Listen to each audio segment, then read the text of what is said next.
Hello friends, welcome to my channel. आज मी तुम्हाला दाखवणार आहे झटपट तयार होणाऱ्या शेवयाच्या खीरची रेसिपी कुठेही स्किप न करता पूर्ण रेसिपी लास्टपर्यंत नक्की बघा।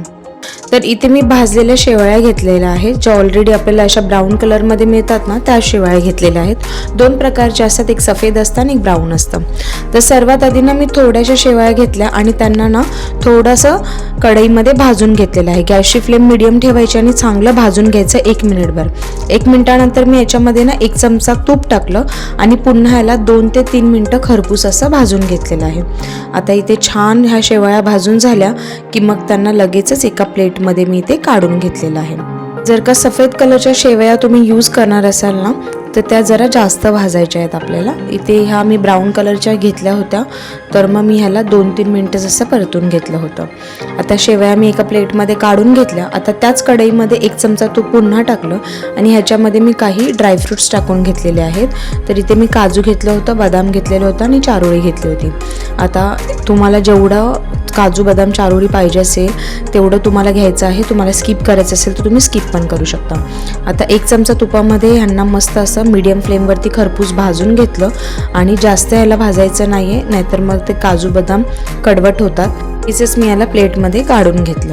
तर गॅसची फ्लेम मीडियम केली आणि सेम कढईमध्ये इथे मी दूध टाकून घेतलेलं आहे।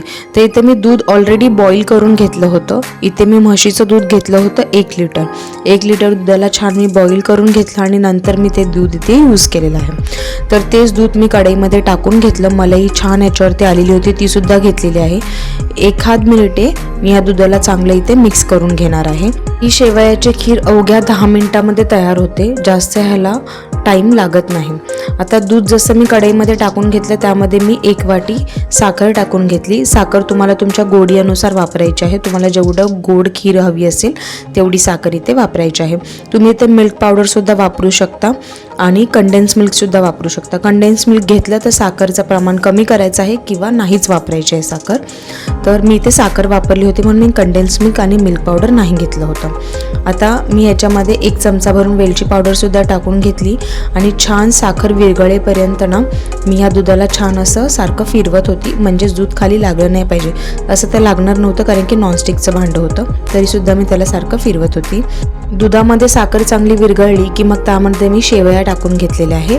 आता शेवया टाकल्यानंतर ह्याला छान मिक्स करून घेतलं। जसं शेवया शिजत जातात तसतशी जी आपली खीर आहे ती घट्ट होत जाते, म्हणून जास्त ही खीर बनवायला आपल्याला टाईम लागत नाही। आता मी याच्यामध्ये जे फ्राय करून ठेवलेले ड्रायफ्रूट्स होते ना, ते सुद्धा टाकून घेतले।